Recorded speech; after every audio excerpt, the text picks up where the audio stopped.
We are in week 4 of a series entitled Hebel, which that's the Hebrew word for meaningless. Everybody say meaningless. So we started 4 weeks ago. We've come a long way in a short period of time. If you want to, you can go ahead and turn to Ecclesiastes chapter 12, because we're going to take it all the way to the end.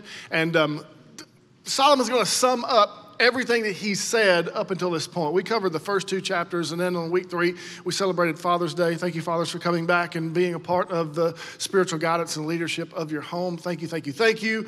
And then today, we're going to kind of go along with Solomon to put a nice bow on it. It's kind of like the old saying, he's saved the best for last. I'm not saying this will be the best message ever. What I'm saying is like he has saved the best sayings, the best wisdom, and kind of tying it all up for the last thing that we're going to do today. And we understand this. How many of you have ever been to a concert? Okay, so you know that the band waits and plays like their hit song at the end, so you stay and you don't leave, because if they played it the first song, we'd all get up and leave, so they wait. And then we all ask them to play it again by shouting encore or clapping really loud. Come on back, it'd be awesome. Y'all should try that with a worship band one day. If they leave stage, y'all just keep clapping until they come back out. That'd be dope, wouldn't it? Maybe not, I don't know. But how many of you know there's something that comes at the end of the meal that you wish you could eat first, but you always eat last? Unless you're my wife. She eats it first and last. What's it called?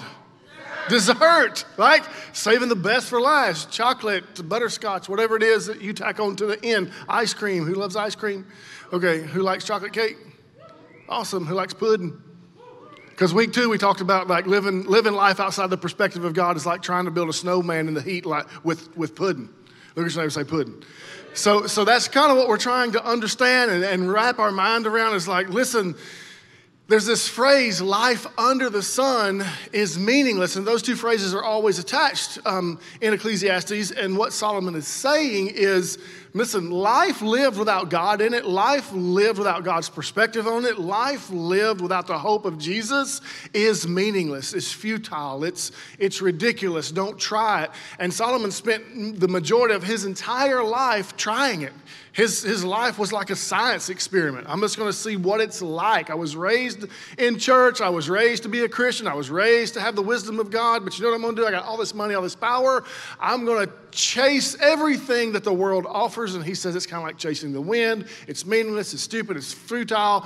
So if you can just imagine old man Solomon, chapter 12 especially, he's giving this advice out to people that could be his kids or his grandkids. And most of us know Ecclesiastes chapter 3 says that there is a season for everything, for every activity under the sun. There's that phrase again. Under the heavens also says there's this time, and we all know that. And maybe you thought that we would hit that this series. I actually stayed away from it on purpose because that's kind of the expected thing to do. And I don't ever like to do the expected thing to do when we're teaching something, in case you haven't noticed.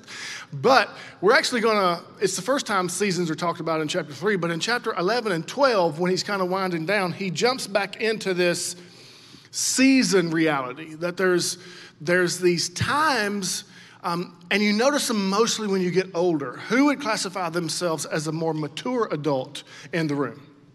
So let me help you. If you're over 40, that means you. Okay, so typically inside society, when the phrase young people is used, that means you're under 40. So who in here is under 40? Okay, who wishes they were under 40?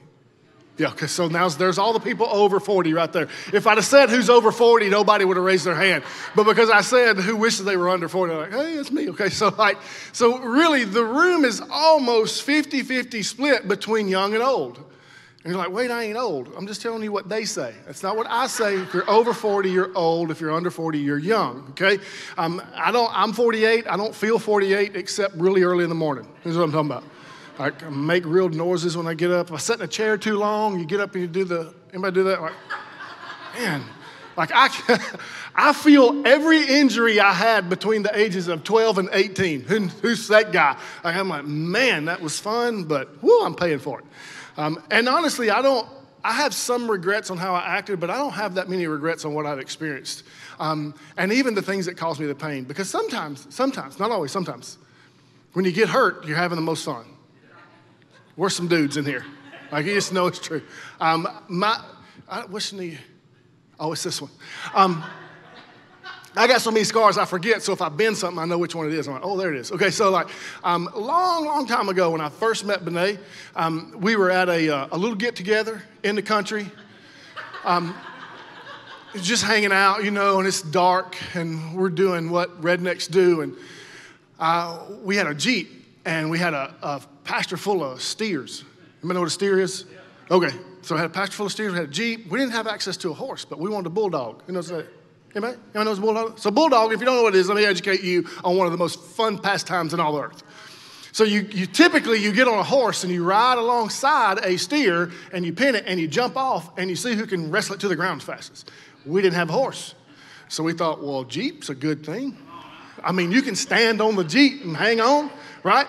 Now, I can't confirm or deny that we drank something called liquid courage, but we're out there having a good time. And so we're riding along, and I stumble up on the steer, and I reach down and grab the steer, and I step off. And when I step, do you know when you're moving and you step, everything stops? I didn't think about that, so I step, steer goes down, I go down, and we don't account for the number of rocks that's in this pasture. So my knee lands on a rock, and I'm talking, y'all, it folds the skin down. Like, there's the knee. I mean, if you look at your knee now, it's skin. Well, I looked at my knee and bone, cartilage, all that good stuff. This is the first time I laid eyes on my wife. I'm in this truck, skint up, bleeding, boots filling full of blood, and she walks up and she's like, hey, hey, baby. And she fell in love right there.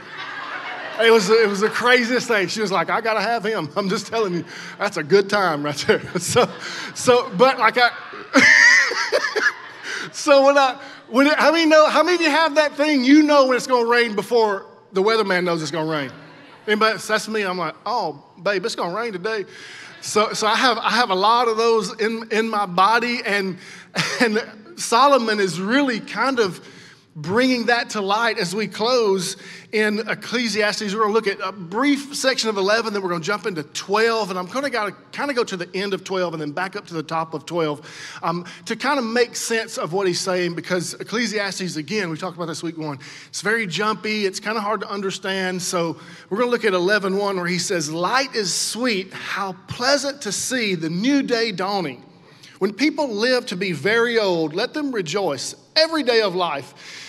But let them also remember there will be many dark days. Everything still to come is meaningless. Young people, it's wonderful to be young.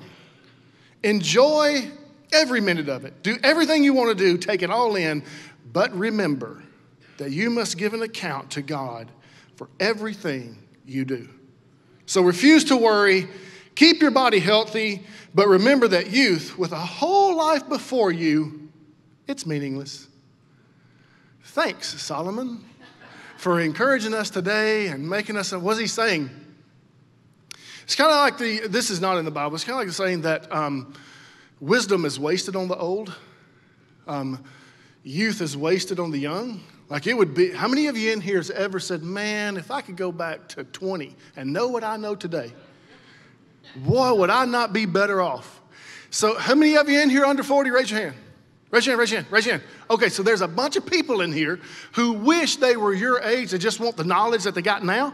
They still want to be able to wear the t-shirt they got now. And here's what's dope about Ecclesiastes and being in a faith environment, a faith family. You got a bunch of people that want to give you something you don't want to take. It's called advice. It's like, hey, oh, snap, you're getting married, let me help you. Let me tell you what, don't. Listen, there'll be some people that are like, don't. I would say, don't listen to them, because here's the truth. Marriage is awesome if you do it God's way. Listen, there's a bunch of people in here who would love to tell you how to make a lot of money a lot faster and not lose it so many times, but they're going to give you the principle of tithing and managing your money well and not going into debt. Like there is so much advice. There's some single people, again, that would like to help you be successfully single. Like you have so much wisdom, not just in like a big thick book called the Bible, but you have so much wisdom in this room around you. And for whatever reason, Solomon knows this, young people don't listen. How many of you over 40 didn't listen? How many wished you had? Continue to raise your hand, right? Like, man, if I did, How many of you, this is so true, how many know your grandpa got smarter the older you got? Your dad actually knew some stuff when you got 35. Like the old people that were around you that talked all this stuff, you're like, you don't know nothing. I'm 12. Like you began to understand, wow, there was some information that if I would have listened to. So in partnership with Solomon, the Word of God, the Holy Spirit today, here's what I want to tell you, especially if you're young. If you're old too, because how many know you got some more years, okay? No matter your age, here's what I would tell you. Man, listen, read the Bible, do what it says. You'll never go wrong. I'm not saying it won't be hard times, I'm not saying it won't be difficult. What I'm saying is you'll never go wrong. If you just can't figure the Bible out, find somebody older than you, better than you, smarter than you, wiser than you, because there are ignorant old people. Like, I'm not being ugly, there just are. Like, they hadn't figured it out yet. They still skin up. They've been married like 5 times. They can't figure out what the common denominator is. So look at the person's life, because the Bible says that you know Jesus' followers by the fruit in their life. So find somebody old who is wise, ask them for this word, help.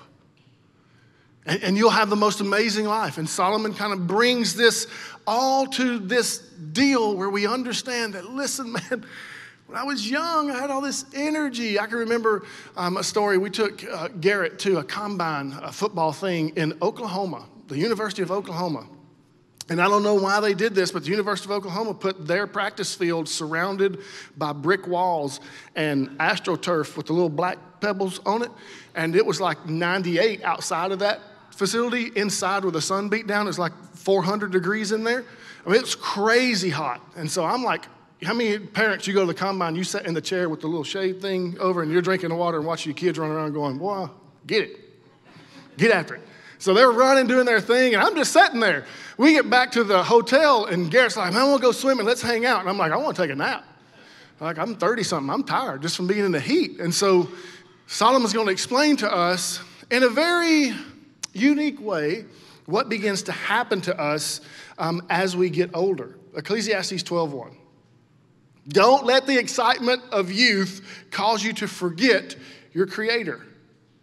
Honor him in your youth before you grow old and say, life is not pleasant anymore. Like he's at the end of his life, he's probably in his 80s, and he's looking back and saying, listen, I know you feel like you got a lot of time because you're young, but the truth is you don't. It's going to go really, really quick. That's what that word Hebel can also be translated as. Life under the sun is fleeting. It goes fast. James says that life is like a mist. It's here today and it's gone tomorrow. So Solomon's trying to help us all understand, while you think you got forever on this planet, you just don't. Your days are numbered and they're coming to an end, and it's going to be faster than you think. And then we jump down to Ecclesiastes 12:9. He says this, keep this in mind. The teacher, he's saying me, him, the teacher was considered wise, and he taught the people everything he knew. He listened carefully to many proverbs, studying and classifying them. The teacher sought to find just the right words to express truths clearly. Solomon is just taking a moment to remind all of us that are reading it who he is, that he has been gifted by God with wisdom from heaven. He's the second wisest man on the planet compared to Jesus. But we learned in chapter 1, he's also the wisest fool. That he walked away from God and kind of poured his life into chasing the world. And he's coming right down to the very, very end. And he's trying to get us to understand how life works and how it kind of maps out. Which is why he says in Ecclesiastes 12:11, the words of the wise are like cattle prods. Who grew up on a farm and knows what that is anyway? Okay, who knows what a hot stick is? All right, I don't recommend that you buy one and give it to your sons. I did that one time, and they just shocked the poop out of each other for like 30 minutes. Like, and they'd take it. So it's this stick that you stick on the rear end of a cow to get it to go. Like if it starts to go the wrong way, you stick it on the side and it shocks it. And so if you're shocking a 2,000-pound animal, how bad do you think that hurts if you shock your brother? Okay? So I had to explain to them, it's not a good idea, okay? I know it's funny because he laid on the ground, but I'm like, so but he says the words of the wise, listen to this, the words of the wise are like cattle prods, painful yet helpful. Their collected sayings are like a nail-studded stick with which a shepherd drives his sheep. Listen to what he's saying. You go, well, of course. And some of you go, I don't want to hear that. But he's saying, listen, sometimes God will actually use pain to get you to move in the right direction. That he's actually a good shepherd. He's just like the shepherd that you watch leading the sheep, he's got this stick, your rod and your staff. Anybody read Psalms 23? He's got a stick, and he's like, you're running over here, and you're about to kill yourself. So I'm like, boonk, and you get back over in line. How many of you have been boonked way too much in your life? Right? It's just like, Lord have mercy. How many times do I have to get knocked out? That's between you and the Lord. I don't know how many times it is for you. I know for me, it's more than I would like. But Solomon is saying, God sometimes will actually use pain to bring you back on track. And we do that as parents too. How many of you have a kid that just wanted to touch the heater? Like, it's pretty, it's orange, it's a light. How many know kids are drawn to light just like a bug? They want to touch it. You pull their hand away, don't touch it. And they go, hey, don't touch it. Don't touch it. And then you stop looking and they go. Or how many of you parents that don't raise your hand, but how many of you parents did don't touch it, don't touch it, don't touch it, and then finally was like, well, touch it. Don't raise your hand. Don't raise your hand. Okay? But like you're just like, I don't know what to do with you. You're going to touch it, so I'm going to let you touch it. And it burns them. And they get all crazy. You know what they won't do? They'll touch it one more time. How many know that's just true? Everybody say, they won't touch it again. No, they'll touch it one more time just to make sure that it actually hurt. How many of you done that in your life? Well, I got to touch it one more time because she's fine, so I'm going to touch it one more time. How many guys in here, you shouldn't have touched her not one time. But how many ladies in here went out with that guy who's like, he's got money, I'm going out with him. And it went bad, and you went, well, one more time. Just one, I can help him. There's a bunch of women in here. You feel like you're a Jesus. You can save any dude. You cannot change stupid. Let me just help you. Like if he's dumb, I don't care how rich he is. If he's dumb, go away. You'd be better off with a loving poor guy than a rich dumb guy. I just set a bunch of single people free in here. Okay, and bring me an offering later. Lay it up on here. So listen.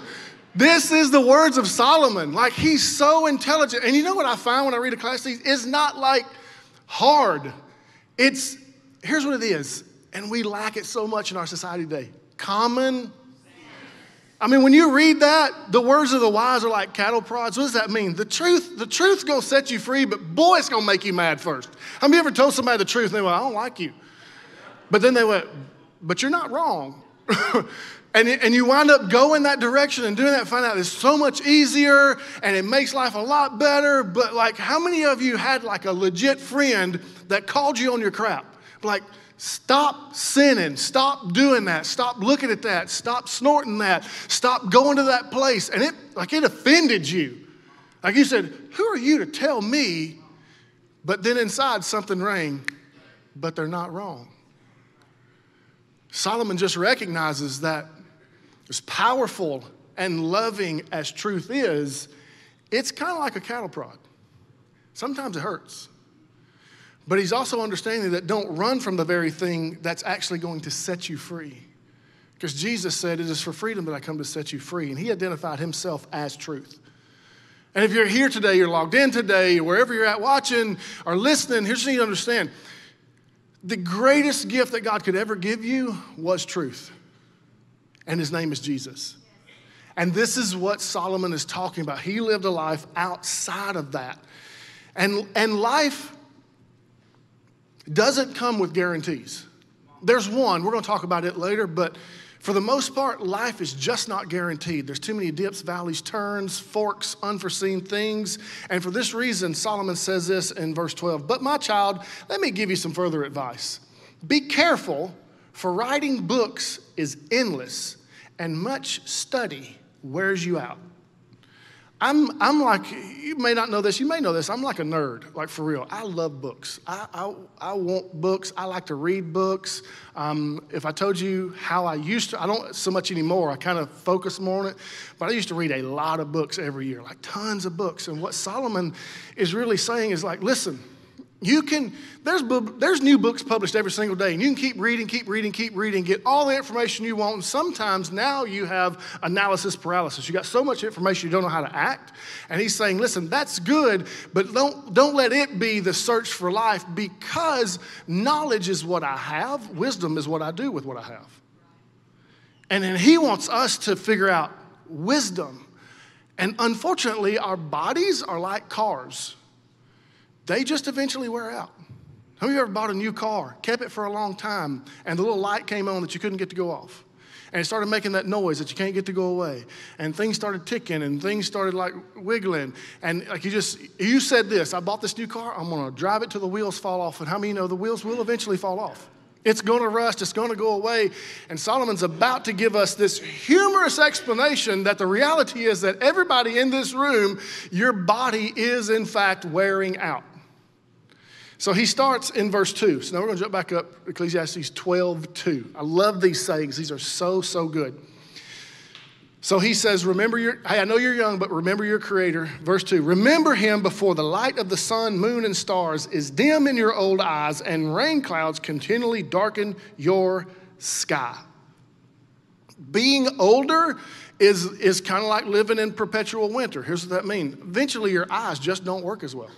I can remember waking up one day and needing glasses and didn't need them the day before. It's just like it happens all of a sudden. And he's saying, listen, enjoy it, because eventually things become dim. Verse 3, I love this. Remember him, remember your Creator before your legs, the guards of your house, start to tremble. How many know older people shake when they walk? Have you ever seen somebody had to have a walker?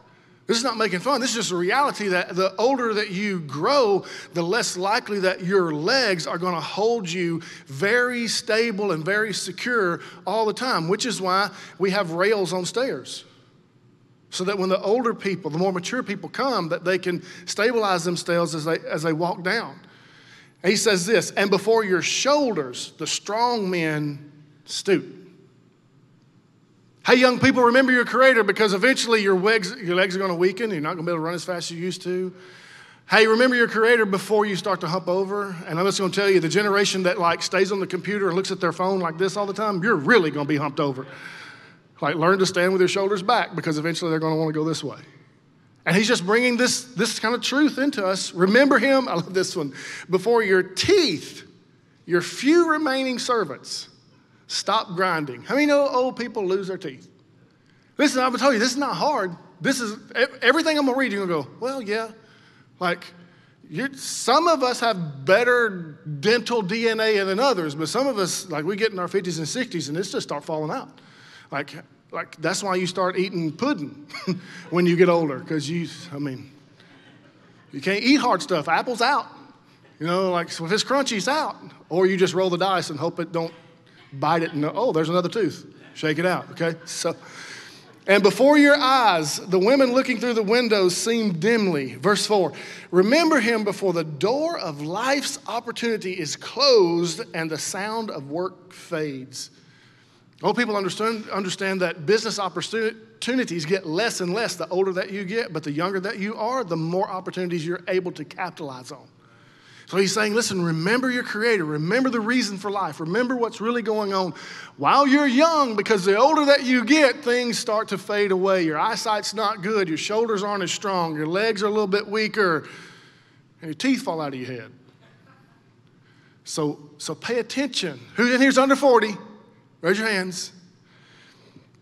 Now you rise at the first chirping of the birds, but then all their sounds will grow faint. Young people tend to sleep really well. Old people, not so much. It's just true. The older you get, you wake up in the night, you have to go to the urinate, you have to do what you got to do, you got to just get up and move around. Young people can sleep anywhere. How many know this? Young people just sit down. There's some in here right now sleeping. Yes, I see you. Okay, so it don't matter. And I got it. It's I stayed out late last night. Well, yeah, you know what I can't do? Stay up till 1 o'clock in the morning anymore. I feel terrible the next day. I feel like I drank all night, and all I did was drink some water. If I stay up till 1 o'clock in the morning and try to get up around 8 or 9, it's oh my gosh. But young people, how many know young people stay up all night, get up early, do the deal, just can go. Not so much when you get old. Number 5. Remember him before you become fearful of falling and worry about dangers in the streets. He's getting more and more practical. Listen, when you're young, you don't worry about falling, breaking your hip. How do you know that? It's not even on your mind. But when you get older, that is a legit concern. You know what else he's talking about? And young people aren't usually scared when they're walking in the streets because they know if they can't beat you up, they can outrun you. You know what old people have to worry about? Getting mugged.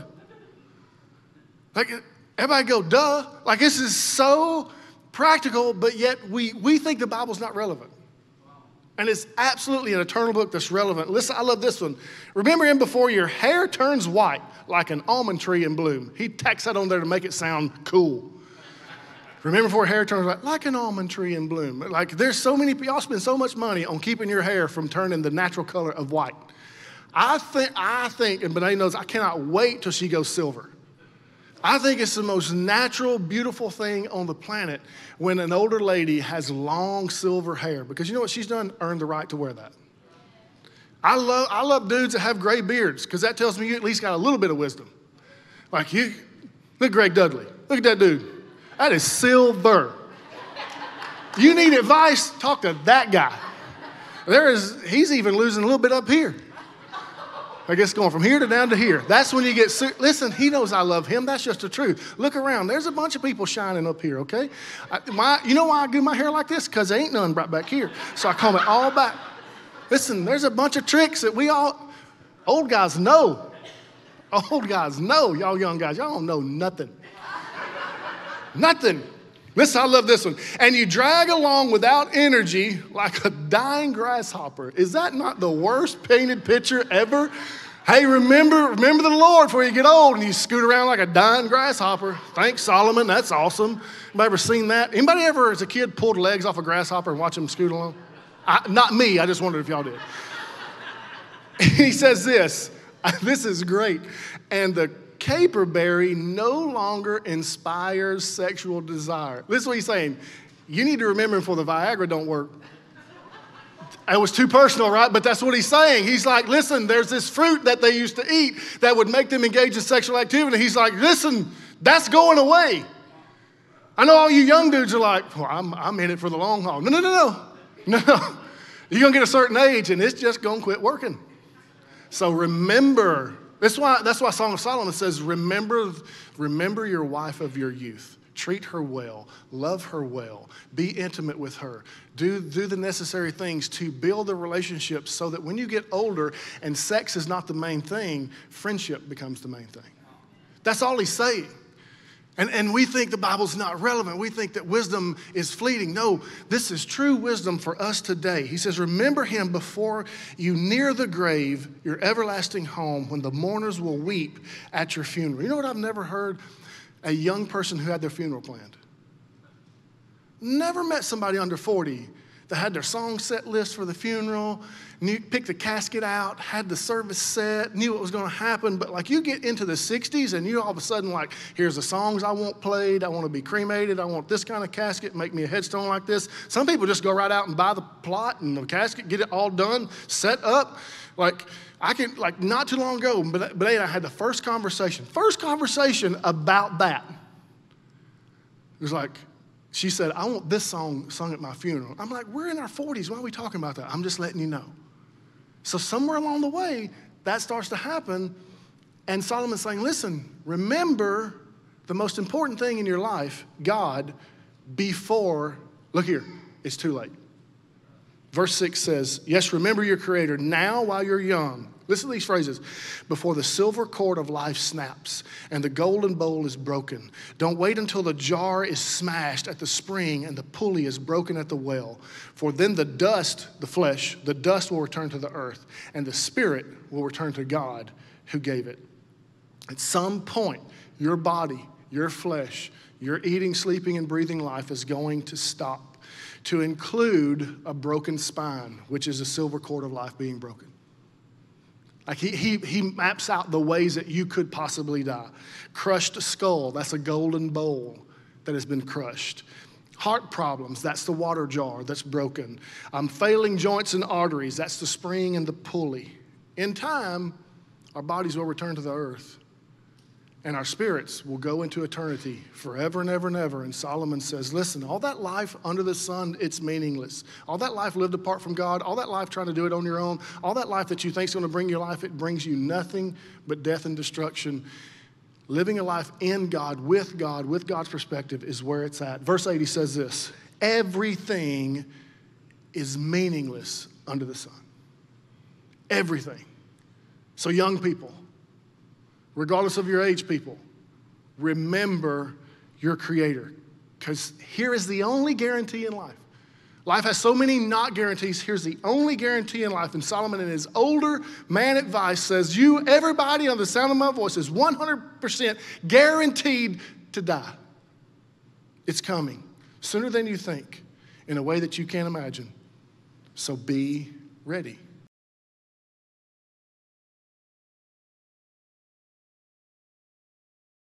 William Wallace has coined or given credit for this phrase, all men die, but not all men truly live.